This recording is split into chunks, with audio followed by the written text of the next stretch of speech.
بسم اللہ الرحمن الرحیم۔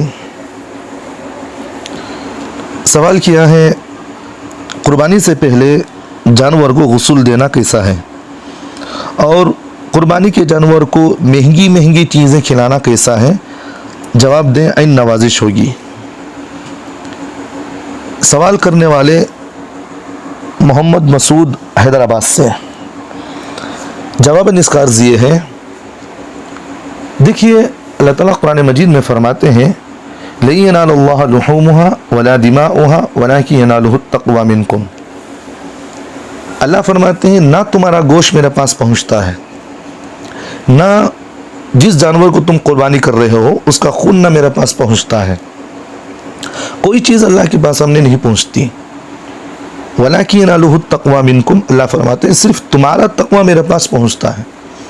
ہم صرف تمہارے دلوں کے اندر جو میرا ڈر اور خوف ہے اور میری اتباع کرنے کا جو تمہاری زندگیوں کے اندر ہے، یہ چیز ہم دیکھنا چاہتے ہیں، بس دوسرے کوئی مقصد نہیں۔ تو اللہ تعالیٰ یہ فرما رہے ہیں۔ اب ہمارے مسلمانوں کے اندر ذہن میں یہ بات یہ ہے کہ قربانی سے پہلے جانور کو نہلاتے ہیں، دھلاتے ہیں، اور اسے یہاں تک ہم نے دیکھا بھی سرما بھی لگاتے ہیں اسے، اور پھر جو ہے اور زیادہ مزید یہ کام بھی کرتے ہیں کہ اسے پھول کا ہار بھی پہناتے ہیں، اور امید یہ کرتے ہیں کہ یہ جانور ہو بہو جیسے ہم قربانی کریں گے یہ جانور اللہ کے سامنے کھڑا ہو جائے گا۔ یہ سب باتیں دماغوں سے نکال دیں، یہ سب چیزیں غلط ہیں۔ صرف اللہ کے سامنے انسان کا تقویٰ پہنچتا ہے، جانور کہاں سے پہنچتا ہے بھی؟ اللہ کے سامنے۔ بات سمجھ میں آ رہی ہے؟ تو اس لیے یہ سب چیزیں دماغوں سے نکال دیں، اور اس لیے قربانی سے پہلے جانور کو اس طرح اسے نہلانا اور اسے سرما لگانا اور اسے پھول کا ہار پہنانا کہیں نہ کسی حدیث سے ثابت ہے، نہ کسی شریعت میں اس کی بات کی اجازت ہے۔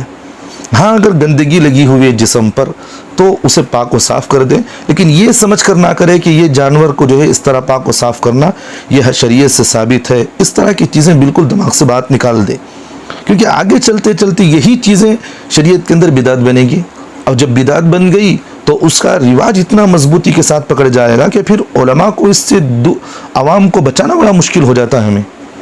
اب جب ان کو سمجھایا جاتا ہے تو کہتے ہیں کہ یہ پڑے ہوئے آنے والے مولوی جتنے بھی ہیں یہ پورے من دھڑک باتیں بتاتے ہیں۔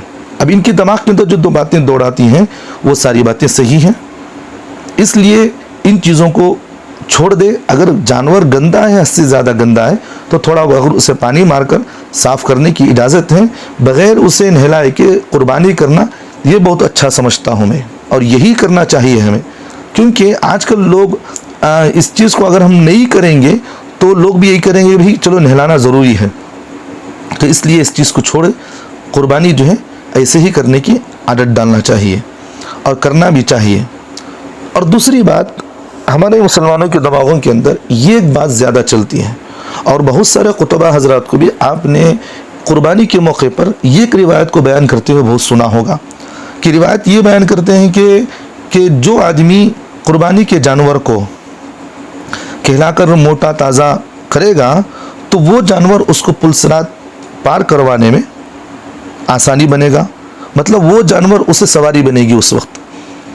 دیکھیے کہیں یہ حدیث سے ثابت نہیں ہے، نہ اللہ کے نبی علیہ الصلوۃ والسلام نے کبھی اس طرح فرمایا ہے کہ قربانی کرنے والا جو آدمی قربانی کرتا ہے وہ جانور اس کو پلسرات میں سواری کے طور پر استعمال کیا جائے گا، اور وہ جانور اس کو سواری بنے گی، اس طرح کسی حدیث سے ثابت نہیں ہے۔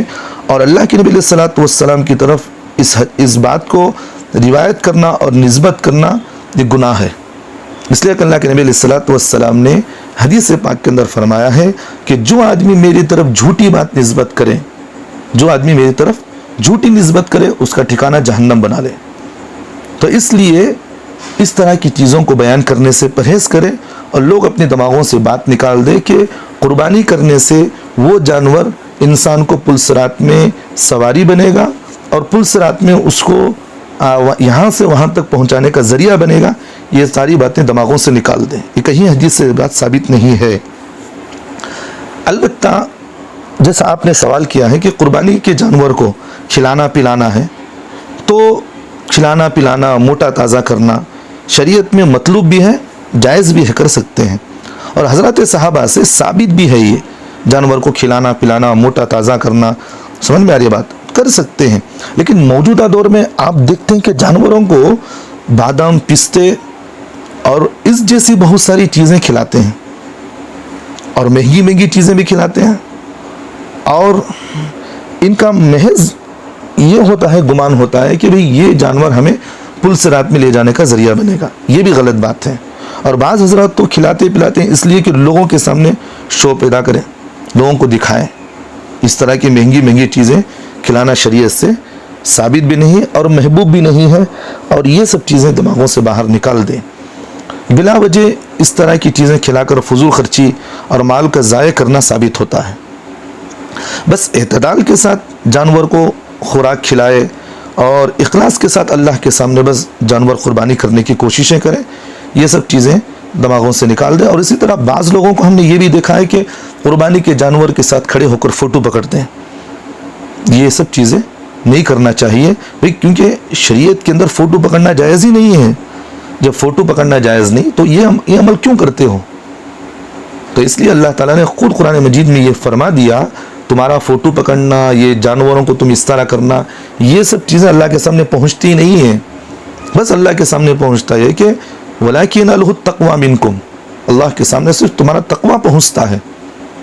بات سمجھ میں آ رہی ہے بات؟ جیسا کہ حابیل اور قابیل کا واقعہ آپ حضرات جانتے بھی ہیں، تو حضرت آدم علیہ السلام نے ان دونوں کو قربانی کا حکم دیا کہ تم دونوں قربانی کرو۔